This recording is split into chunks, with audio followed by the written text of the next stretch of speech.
Hello everyone, welcome to Remindax demo. In this demo, we are going to discuss how the Remindax works. If you have an Excel file and you would like to import in bulk, so definitely you can do that as well. But there are some prerequisitions in which you should be cognizant of those. These are important note. The following below instructions to upload a data file. Use only the provided Excel template file. Download the expiration due date template. This is something which you will have to download first, and after that you need to input all the requirements, all the fields, and this is for appointment events. Do not delete the first row of the Excel sheet, and if you are entering a date in any cell, use date format defined in your Remindax account settings. So this is important, and I'm going to show you in the Remindax setting. And please check your Remindax account setting sections to know about your selected formats. Over here you can go and select. Import limit, at the moment it is for first 100 rows, and columns with the asterisks are required.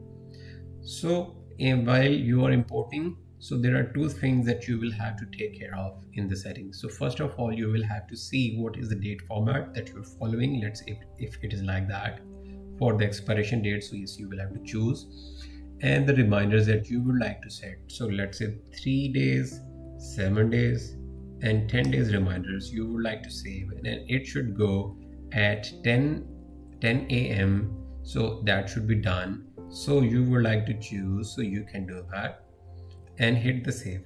So this basically will help you out in importing the reminders, and all the reminders will be in 3, 7, and 10 days sequence will be selected. So once you are done while downloading that template, and after that you have done, now you can choose file and you can import the data.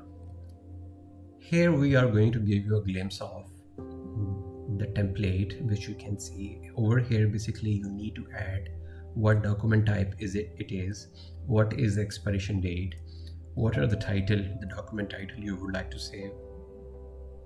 You can basically choose document title or from your Excel file. If there are any notes you would like to add, so you can do that. And there are custom field. So what is a custom field? Custom field 1, 2, 3, 4, 5, as many as you like.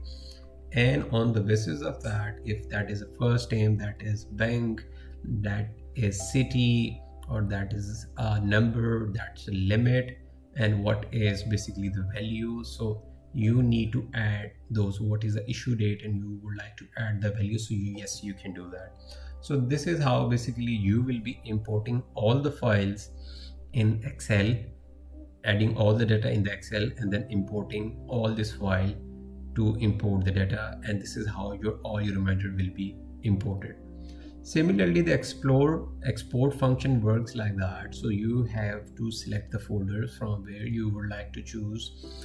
Like I have a business data, and I would like to include subfolders, and what I would like to export. I would like to export which are expiring in 10 days, or the custom date range which I would like to choose. So yes, I can do that and just export the data, and I'm good to go. So this is how I can export the data.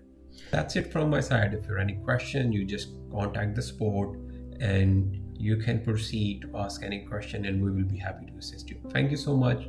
Take care. Bye-bye.